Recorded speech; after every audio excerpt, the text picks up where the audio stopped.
और जो एट्रोसिटी हो रही है वो बड़ी भयानक। मैं कल शिवपुरी में था और मेरे पास 100 से ज्यादा कंप्लेन आई, रेप, हत्या जैसी कंप्लेन, घर जलाने जैसी कंप्लेन, कोई कार्रवाई नहीं हो रही। और अगर कार्रवाई के लिए थाने जाते तो पुलिस उल्टा धमका के जो है ये कह देती कि जेल भेज देंगे। तो मैं समझता हूं कि जब बिना सूचना के 100 से ज्यादा कंप्लेन आई होगी तो यहाँ अत्याचार की घटनाएं कितनी बढ़ रही हैं। अगर पुलिस और सरकार मिलके महिलाओं को, गरीबों को, किसानों को, मजदूरों को सुरक्षा नहीं दे सकती है तो ऐसी सरकार की जरूरत इन वर्गों को क्यों है। बड़े पैमाने पे मैंने ये नोटिस किया। अभी सबसे बड़ा मुद्दा जो है वो पिछड़े वर्ग का जो आरक्षण था, तो पिछली सरकार ने 27% की बात की और बाद में वो 7.5% पे पंचायत चुनाव हुआ। यानी कि सबसे ज्यादा अगर कहीं अन्याय जहां खुद 90% आबादी बहुजन समाज की है उस प्रदेश में हो रहा है तो वहां के आवाज को, उनकी आवाज को, उनके साथ होने वाले अन्याय की आवाज को हमें मजबूती से उठाना पड़ेगा। यहाँ दलितों का जीना दुर्भर हो गया है। आज भी आजाद भारत में जो घटनाएं पहले सुनी जाती थी कि गुलाम भारत में तो होती, शाहजहांपुर में जो हुआ कि उस बच्ची को इसलिए नहीं पढ़ने जाने दे रहे हैं कि भाई वो अगर उस गांव से कोई बेटी पढ़ने नहीं जाती है तो आज तो महिलाओं को बराबर के अधिकार है। आज तो इस देश की राष्ट्रपति महिला है। वहां इस तरह का अन्याय, उस तरह का जातिवाद, ये इस बात का पैमाना है कि बीजेपी की जो सरकार है वो कमजोर वर्गों का दमन करने पर लगी हुई है और हमें अपनी सुरक्षा स्वयं करनी पड़ेगी। इसलिए हम यहाँ अपने आंदोलन को धार दे रहे हैं, मजबूत कर रहे हैं और जो भाईचारा, टूटा हुआ भाईचारा, बिखरे बहुजन समाज को एकजुट करने के लिए एक न्याय यात्रा, एक भाईचारा यात्रा हम लोग जो है ना मध्य प्रदेश में शुरू करने जा रहे हैं। कब से होगी वो, क्या डेट? वो सितंबर में हम लोग उसको शुरू करेंगे। कहाँ से शुरू होगी? और वो पूरे भोपाल की राजधानी में वो खत्म होगी एक बड़ी सभा के साथ। पूरे प्रदेश में हो जाएगी, 52 के 52 डिस्ट्रिक्ट्स में जो है वो जाएगी और वहां जाके जो अन्याय अत्याचार उन जिलों में जो समस्या है और जिस तरह से आज भी आर्थिक गैर बराबरी का हम लोग शिकार हैं कि तमाम तरह के रिसोर्सेज से हम लोग दूर हैं, ना हम पे जमीन है, ना हम पे रोजगार है, ना हम पे जो भर्ती होती है उनमें भ्रष्टाचार हो जाते हैं। उन सब चीजों के खिलाफ भी हम सरकार की जो नीतियां हैं और सरकार की पॉलिसी है जिनकी वजह से, जिन पॉलिसियों को जो सिर्फ कागजों पर है, जिनकी वजह से काम नहीं हो पा रहा, हम जनता के बीच में रखेंगे। कहाँ से शुरू होगी आजाद जी, कहाँ से शुरू होगी ये यात्रा? इसका पूरा मेमोरेंडम बना के आप लोगों को दिया जाएगा, डेट भी तय होगी, डेट के साथ दिया जाएगा और जिस दिन बड़ी सभा होगी वो सब चीजें दी जाएंगी। आजाद जी, बीएसपी का स्तर नीचे जा रहा है, भीम आर्मी का स्तर ऊपर जा रहा है, इसमें क्या दोनों मिलकर के कुछ अच्छा करने की? नहीं, हम लोग अपना काम कर रहे हैं। अब समाज को तय करना है कि उनको किन के साथ जाना है, उनके साथ जो सिर्फ चुनाव लड़ते हैं या उनके साथ जो संघर्ष कर रहे हैं। आप भी जानते हैं कोई ऐसा इशू नहीं होगा मध्य प्रदेश का जिसमें भीम आर्मी के लोग खड़े होकर कमजोर वर्ग को न्याय दिलाने के काम नहीं करते हैं। अब चूंकि इलेक्शन है तो क्या कोई तैयारी, जिस तरह उत्तर प्रदेश में आप मैदान में आए थे, क्या यहाँ पर भी? यहाँ तैयारी उससे ज्यादा बड़ी। यहाँ लड़ेंगे मतलब? हाँ, यहाँ लड़ेंगे। सिर्फ इलेक्शन ही लड़ेंगे, लोगों का दिल भी जीतेंगे, उसके लिए मेहनत करेंगे। जिन लोगों के लिए काम करते हैं, कल शिवपुरी में सभा थी और बारिश के बावजूद जो हुजूम था, टेंट के जितने अंदर लोग थे उतने बाहर थे। ये इस बात का पैमाना है कि यहाँ बीजेपी कांग्रेस से लोग त्रस्त हैं और वो नया विकल्प चाहते हैं। यहाँ आदिवासियों की, पिछड़ों की, दलितों की, माइनॉरिटी की एक अच्छी आबादी है जो चाहती है कि बैसाखियों के सहारे ना रहा और वो चाहते हैं कि उनके मुद्दों पर बात हो। जब वो अपने मुद्दों की बात करते हैं तो यहाँ धर्म की बात आ जाती है। 75 साल से हम लोग इन लोगों पर भरोसा किए और हमारे हिस्से में सिर्फ झूठन आई। अब बहुजन समाज के लोग हैं झूठन पर जिंदा नहीं रहना चाहते, अब वो अपनी लड़ाई लड़ना चाहते हैं और अपने पैरों पर खड़ा होकर राजनीतिक व्यवस्था के जरिए अपनी समस्याओं को हल करना चाहिए। एक बड़ी घटना हुई, प्रीतम लोधी का एक स्टेटमेंट आया जिससे ब्राह्मण समाज नाराज हो गया, एफआईआर भी दर्ज कराई गई उनके विरुद्ध और लगातार प्रदर्शन हो ही रहे हैं। और आप कैसे देखते हैं वो, चूंकि कल बाबा साहब अम्बेडकर की प्रतिमा पर पहुंचे थे और उनकी शरण में वो पहुंच गए, क्या आपका साथ? वो सही रास्ते पे आ गए हैं। उन्होंने एक कुछ कहा है जिसके परिणाम बीजेपी के नेताओं ने बताया कि बीजेपी और अन्य दलों में पिछड़े और दलित वर्ग की हैसियत गुलामों से ज्यादा बढ़कर नहीं है। अगर आप वहां रोटी रोजी के लिए रहना चाहते तो रह सकते हैं, बाकी अगर आप अपने समाज के हितों की बात करोगे या वास्तविक बातें करोगे तो आपको पार्टी से बाहर का रास्ता दिखा दे जाएगा। यही हुआ उनके साथ। तो मेरी उनके प्रति संवेदना नहीं, मैं उनका धन्यवाद देता हूं। बीजेपी के लोग हैं, उन्होंने उनको वास्तविकता बताई कि उनकी हैसियत क्या है। अब मुझे लगता है वो सही रास्ते आएंगे और अब वो जो अपने समाज के हितों के लिए शायद लड़ पाएंगे। भीम आर्मी का सपोर्ट है क्या उनको? क्या वो आप अपनी पार्टी में शामिल करेंगे? निष्कासित हो चुके हैं? ये पार्टी के पदाधिकारियों का फैसला है। व्यक्तिगत रूप से अगर कोई अम्बेडकरवादी मूवमेंट में काम करना चाहेगा तो मैं उसका स्वागत करूंगा। ग्वालियर चंबल की जनता ने जी। 18 विधायक हुआ करते थे ब्राह्मण समाज के, और आज 2 है, तो क्या लगता नहीं है कि शोषण हो रहा है ब्राह्मणों का? तीसरे मोर्चे ने, दलित समाज ने, पिछड़े वर्ग में जगह नहीं बनाई?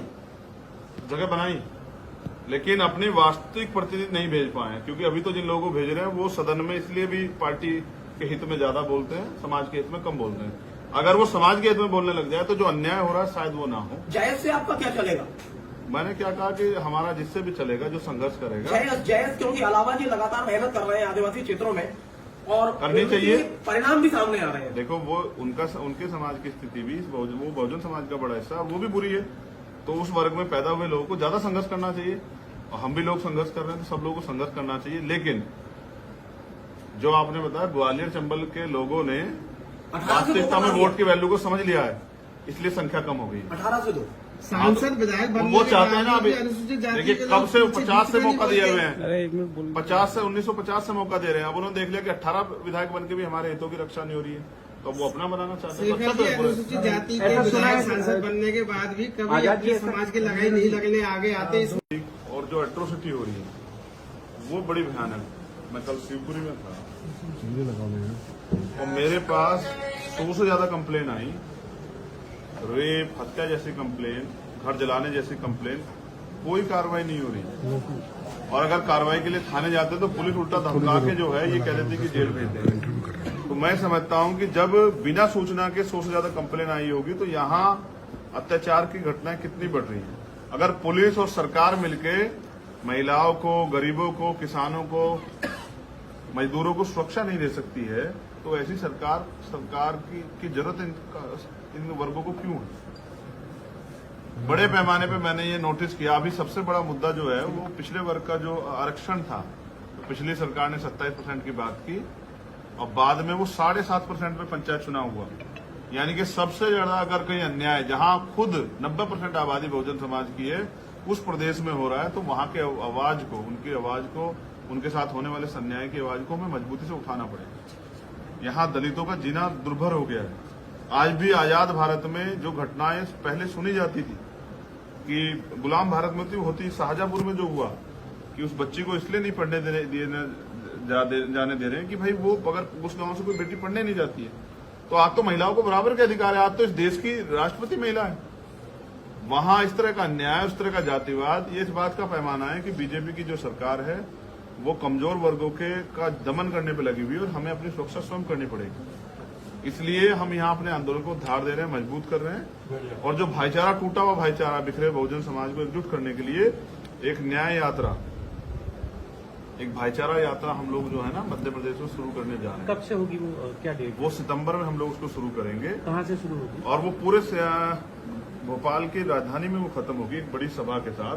पूरे प्रदेश में हो जाएगी, 52 के 52 डिस्ट्रिक्ट्स में जो है वो जाएगी, और वहां जाके जो अन्याय अत्याचार उन जिलों में जो समस्या है, और जिस तरह से आज भी आर्थिक गैर बराबरी का हम लोग शिकार हैं कि तमाम तरह के रिसोर्सेज से हम लोग दूर हैं, ना हम पे जमीन है, ना हम पे रोजगार है, ना हम पे जो भर्तियां होती है उनमें भ्रष्टाचार हो जाते हैं। उन सब चीजों के खिलाफ भी हम सरकार की जो नीतियां हैं और सरकार की पॉलिसी है, जिनकी वजह से, जिन पॉलिसियों को जो सिर्फ कागजों पे है, जिनकी वजह से काम नहीं हो पा रहा, हम जनता के बीच में रखें। आजाद जी, कहाँ से शुरू होगी? आजाद जी, कहाँ से शुरू होगी ये ये यात्रा? इसका पूरा मेमोरेंडम बना के आप लोगों को दिया जाएगा, डेट भी तय होगी। डेट के साथ दिया जाएगा, और जिस दिन बड़ी सभा होगी वो सब चीजें दी जाएंगी। आजाद जी, बीएसपी का स्तर नीचे जा रहा है, भीम आर्मी का स्तर ऊपर जा रहा है, इसमें क्या दोनों मिलकर के कुछ अच्छा करने की नहीं, हम चाल लोग में है अपना क्या? काम कर रहे हैं। अब समाज को तय करना है कि उनको किन के साथ जाना है, उनके साथ जो सिर्फ चुनाव लड़ते हैं या उनके साथ जो संघर्ष कर रहे हैं। आप भी जानते हैं कोई ऐसा इशू नहीं होगा मध्य प्रदेश का जिसमें भीम आर्मी के लोग खड़े होके कमजोर वर्ग को न्याय दिलाने के काम नहीं करते हैं। अब चूंकि इलेक्शन है तो क्या कोई तैयारी, जिस तरह उत्तर प्रदेश में आप मैदान में आए थे, क्या यहाँ पर भी यहाँ तैयारी उससे ज्यादा बड़ी। यहाँ लड़ेंगे? मतलब हाँ, यहाँ लड़ेंगे, सिर्फ इलेक्शन ही लड़ेंगे, लोगों का दिल भी जीतेंगे, उसके लिए मेहनत करेंगे। जिन लोगों के लिए काम करते हैं, कल शिवपुरी में सभा थी, और बारिश के बावजूद जो हुजूम था, टेंट के जितने अंदर लोग थे उतने बाहर थे। ये इस बात का पैमाना है कि यहाँ बीजेपी कांग्रेस से लोग त्रस्त हैं और वो नया विकल्प चाहते हैं। यहाँ आदिवासियों की, पिछड़ों की, दलितों की, माइनॉरिटी की एक अच्छी आबादी है जो चाहती है कि बैसाखियों के सहारे ना रहे, और वो चाहते हैं कि उनके मुद्दों पर बात हो। जब वो अपने मुद्दों की बात करते हैं तो यहाँ धर्म की बात आ जाती है।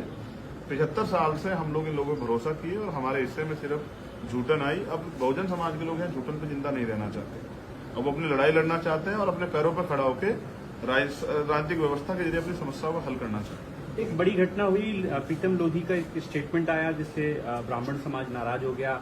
एफआईआर भी दर्ज कराई गई उनके विरुद्ध और लगातार प्रदर्शन हो ही रहे हैं। और आप कैसे देखते हैं, वो चूंकि कल बाबा साहब अम्बेडकर की प्रतिमा पर पहुंचे थे और उनकी शरण में वो पहुंच गए, क्या आपका साथ? अब वो सही रास्ते पे आ गए हैं। उन्होंने एक कुछ कहा है जिसके परिणाम बीजेपी के नेताओं ने बताया कि बीजेपी और अन्य दलों में पिछड़े और दलित वर्ग की हैसियत गुलामों से ज्यादा बढ़कर नहीं है। अगर आप वहां रोटी रोजी के लिए रहना चाहते तो रह सकते हैं, बाकी अगर आप अपने समाज के हितों की बात करोगे या वास्तविक बातें करोगे तो आपको पार्टी से बाहर का रास्ता दिखा दे जाएगा। यही हुआ उनके साथ। तो मेरी उनके प्रति संवेदना नहीं, मैं उनका धन्यवाद देता हूं बीजेपी के लोगों का। उन्होंने उनको वास्तविकता बताई कि उनकी हैसियत क्या है। अब मुझे लगता है वो सही रास्ते आएंगे और अब वो जो अपने समाज के हितों के लिए शायद लड़ पाएंगे। भीम आर्मी का सपोर्ट है क्या उनको? क्या वो आप अपनी पार्टी में शामिल करेंगे? निष्कासित हो चुके हैं क्योंकि ये पार्टी के पदाधिकारियों का फैसला है। व्यक्तिगत रूप से अगर कोई अम्बेडकरवादी मूवमेंट में काम करना चाहेगा तो मैं उसका स्वागत करूंगा। ग्वालियर और चंबल की जनता ने 18 विधायक हुआ करते थे ब्राह्मण समाज के, और आज 2 है, तो क्या लगता नहीं है कि शोषण हो रहा है? तीसरे मोर्चे ने, दलित समाज ने, पिछड़े वर्ग ने जगह नहीं बनाई? जगह बनाई, लेकिन अपनी वास्तविक प्रतिनिधि नहीं भेज पाए हैं। क्योंकि अभी तो जिन लोगों को भेज रहे हैं वो सदन में इसलिए भी पार्टी के हित में ज्यादा बोलते हैं, समाज के हित में कम बोलते हैं। अगर वो समाज के हित में बोलने लग जाए तो जो अन्याय हो रहा है शायद वो ना हो। जायज से आपका क्या चलेगा? मैंने क्या कहा कि हमारा जिससे भी चलेगा, जो संघर्ष करेगा। जायज क्योंकि अलावा जी लगातार मेहनत कर रहे हैं आदिवासी क्षेत्रों में और करनी चाहिए। परिणाम भी सामने आ रहे हैं। देखो वो उनके समाज की स्थिति भी वो बहुजन समाज का बड़ा हिस्सा वो भी बुरी है। तो उस वर्ग में पैदा हुए लोगों को ज्यादा संघर्ष करना चाहिए और हम भी लोग संघर्ष कर रहे हैं तो सब लोगों को संघर्ष करना चाहिए। लेकिन जो आपने बताया ग्वालियर चंबल के लोगों ने वास्तविकता में वोट की वैल्यू को समझ लिया है, इसलिए संख्या कम हो गई। 18 से 2 सांसद विधायक बनने वो के चाहते हैं ना। बाद अभी भी अनुसूचित जाति देखिए के कब लोग से पीछे 50 से नहीं मौका दिए हुए बढ़ते। हैं। 50 से 1950 से मौका दे रहे हैं। अब उन्होंने देख लिया कि 18 विधायक बन के भी हमारे हितों की रक्षा नहीं हो रही है, तो वो अपना बनाना चाहते हैं। शेखर जी, अनुसूचित जाति के विधायक सांसद बनने के बाद भी कभी अपने समाज की लगाई नहीं लगने आगे आते। और जो एट्रोसिटी हो रही है वो बड़ी भयानक। मैं कल शिवपुरी में था और मेरे पास 100 से ज्यादा कंप्लेन आई। रेप, हत्या जैसी कंप्लेन, घर जलाने जैसी कंप्लेन, कोई कार्रवाई नहीं हो रही। और अगर कार्रवाई के लिए थाने जाते तो पुलिस उल्टा धमका के जो है ये कह देती कि जेल भेज देंगे। तो मैं समझता हूं कि जब बिना सूचना के 100 से ज्यादा कंप्लेन आई होगी तो यहाँ अत्याचार की घटनाएं कितनी बढ़ रही हैं। अगर पुलिस और सरकार मिलके महिलाओं को, गरीबों को, किसानों को, मजदूरों को सुरक्षा नहीं दे सकती है तो ऐसी सरकार की जरूरत इन वर्गों को क्यों है? बड़े पैमाने पे मैंने ये नोटिस किया। अभी सबसे बड़ा मुद्दा जो है वो पिछड़े वर्ग का जो आरक्षण था, तो पिछली सरकार ने 27% की बात की और बाद में वो 7.5% पे पंचायत चुनाव हुआ। यानी कि सबसे ज्यादा अगर कहीं अन्याय जहां खुद 90% आबादी बहुजन समाज की है उस प्रदेश में हो रहा है, तो वहां के आवाज को, उनकी आवाज को, उनके साथ होने वाले अन्याय की आवाज को हमें मजबूती से उठाना पड़ेगा। यहाँ दलितों का जीना दुर्भर हो गया है। आज भी आजाद भारत में जो घटनाएं पहले सुनी जाती थी कि गुलाम भारत में होती, शाहजहांपुर में जो हुआ कि उस बच्ची को इसलिए नहीं पढ़ने जाने दे रहे हैं कि भाई वो अगर उस गांव से कोई बेटी पढ़ने नहीं जाती है तो आज तो महिलाओं को बराबर के अधिकार है। आज तो इस देश की राष्ट्रपति महिला है। वहां इस तरह का अन्याय, उस तरह का जातिवाद, ये इस बात का पैमाना है कि बीजेपी की जो सरकार है वो कमजोर वर्गों का दमन करने पर लगी हुई है और हमें अपनी सुरक्षा स्वयं करनी पड़ेगी। इसलिए हम यहाँ अपने आंदोलन को धार दे रहे हैं, मजबूत कर रहे हैं और जो भाईचारा, टूटा हुआ भाईचारा, बिखरे बहुजन समाज को एकजुट करने के लिए एक न्याय यात्रा, एक भाईचारा यात्रा हम लोग जो है ना मध्य प्रदेश में शुरू करने जा रहे हैं। कब से होगी वो, क्या डेट? वो सितंबर में हम लोग उसको शुरू करेंगे। कहाँ से शुरू होगी? और वो पूरे भोपाल की राजधानी में वो खत्म होगी एक बड़ी सभा के साथ।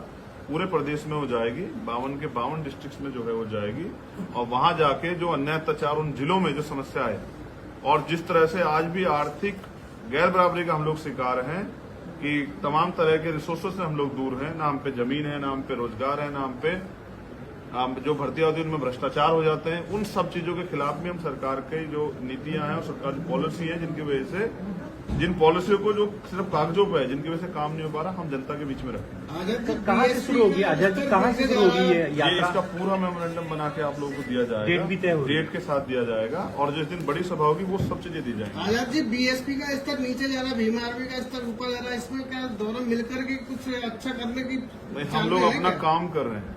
अब समाज को तय करना है कि उनको किन के साथ जाना है, उनके साथ जो सिर्फ चुनाव लड़ते हैं या उनके साथ जो संघर्ष कर रहे हैं। आप भी जानते हैं कोई ऐसा इशू नहीं होगा मध्य प्रदेश का जिसमें भीम आर्मी के लोग खड़े होकर कमजोर वर्ग को न्याय दिलाने के काम नहीं करते हैं। अब चूंकि इलेक्शन है तो क्या कोई तैयारी, जिस तरह उत्तर प्रदेश में आप मैदान में आए थे, क्या यहाँ पर भी यहाँ तैयारी उससे ज्यादा बड़ी। यहाँ लड़ेंगे मतलब? हाँ, यहाँ लड़ेंगे, सिर्फ इलेक्शन ही लड़ेंगे, लोगों का दिल भी जीतेंगे, उसके लिए मेहनत करेंगे। जिन लोगों के लिए काम करते हैं, कल शिवपुरी में सभा थी और बारिश के बावजूद जो हुजूम था, टेंट के जितने अंदर लोग थे उतने बाहर थे। ये इस बात का पैमाना है कि यहाँ बीजेपी कांग्रेस से लोग त्रस्त हैं और वो नया विकल्प चाहते हैं। यहाँ आदिवासियों की, पिछड़ों की, दलितों की, माइनॉरिटी की एक अच्छी आबादी है जो चाहती है कि बैसाखियों के सहारे ना रहा जाए, और वो चाहते हैं कि उनके मुद्दों पर बात हो।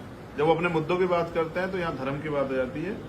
75 साल से हम लोग इन लोगों पर भरोसा किए और हमारे हिस्से में सिर्फ झूठन आई। अब बहुजन समाज के लोग हैं झूठन पे जिंदा नहीं रहना चाहते, अब वो अपनी लड़ाई लड़ना चाहते हैं और अपने पैरों पर खड़ा होकर राजनीतिक व्यवस्था के जरिए अपनी समस्या को हल करना चाहते हैं। एक बड़ी घटना हुई, प्रीतम लोधी का एक स्टेटमेंट आया जिससे ब्राह्मण समाज नाराज हो गया, एफआईआर भी दर्ज कराई गई उनके विरुद्ध, और लगातार प्रदर्शन हो ही रहे हैं। और आप कैसे देखते हैं, वो चूंकि कल बाबा साहब अम्बेडकर की प्रतिमा पर पहुंचे थे और उनकी शरण में वो पहुंच गए, क्या आपका साथ? अब वो सही रास्ते पे आ गए हैं। उन्होंने एक कुछ कहा है जिसके परिणाम बीजेपी के नेताओं ने बताया कि बीजेपी और अन्य दलों में पिछड़े और दलित वर्ग की हैसियत गुलामों से ज्यादा बढ़कर नहीं है। अगर आप वहां रोटी रोजी के लिए रहना चाहते तो रह सकते हैं, बाकी अगर आप अपने समाज के हितों की बात करोगे या वास्तविक बातें करोगे तो आपको पार्टी से बाहर का रास्ता दिखा दे जाएगा। यही हुआ उनके साथ। तो मेरी उनके प्रति संवेदना नहीं, मैं उनका धन्यवाद देता हूं बीजेपी के लोगों का। उन्होंने उनको वास्तविकता बताई कि उनकी हैसियत क्या है। अब मुझे लगता है वो सही रास्ते आएंगे और अब वो जो अपने समाज के हितों के लिए शायद लड़ पाएंगे। भीम आर्मी का सपोर्ट है क्या उनको? क्या वो आप अपनी पार्टी में शामिल करेंगे? निष्कासित हो चुके हैं क्योंकि ये पार्टी के पदाधिकारियों का फैसला है। व्यक्तिगत रूप से अगर कोई अम्बेडकरवादी मूवमेंट में काम करना चाहेगा तो मैं उसका स्वागत करूंगा। ग्वालियर चंबल की जनता ने 18 विधायक हुआ करते थे ब्राह्मण समाज के, और आज 2 है, तो क्या लगता नहीं है कि शोषण हो रहा है? तीसरे मोर्चे ने, दलित समाज ने, पिछड़े वर्ग ने जगह नहीं बनाई? जगह बनाई, लेकिन अपने वास्तविक प्रतिनिधि नहीं भेज पाए, क्योंकि अभी तो जिन लोगों को भेज रहे हैं वो सदन में इसलिए भी पार्टी के हित में ज्यादा बोलते हैं, समाज के हित में कम बोलते हैं। अगर वो समाज के हित में बोलने लग जाए तो जो अन्याय हो रहा है शायद वो ना हो। जयस से आपका क्या चलेगा? मैंने क्या कहा कि हमारा जिससे भी चलेगा, जो संघर्ष करेगा। जयस क्योंकि अलावा जी लगातार मेहनत कर रहे हैं आदिवासी क्षेत्रों में और करनी चाहिए, परिणाम भी सामने आ रहे हैं। देखो वो उनके समाज की स्थिति भी, वो बहुजन समाज का बड़ा हिस्सा वो भी बुरी है, तो उस वर्ग में पैदा हुए लोगों को ज्यादा संघर्ष करना चाहिए। और हम भी लोग संघर्ष कर रहे हैं तो सब लोगों को संघर्ष करना चाहिए। लेकिन जो आपने बताया, ग्वालियर चंबल के लोगों ने वास्तविकता में वोट की वैल्यू को समझ लिया है, इसलिए संख्या कम हो गई। 18 से 2 सांसद विधायक बनने वो के चाहते हैं ना। बाद अभी भी अनुसूचित जाति देखिए के कब लोग से पीछे 50 से नहीं मौका दिए हुए पड़ते। हैं, 50 से 1950 से मौका दे रहे हैं। अब उन्होंने देख लिया कि 18 विधायक बन के भी हमारे हितों की रक्षा नहीं हो रही है, तो वो अपना बनाना चाहते हैं। शेखर जी, अनुसूचित जाति के ऐसा सुना है विधायक सांसद बनने के बाद भी कभी आजाद जी अपने समाज की लड़ाई नहीं लगने आगे आते।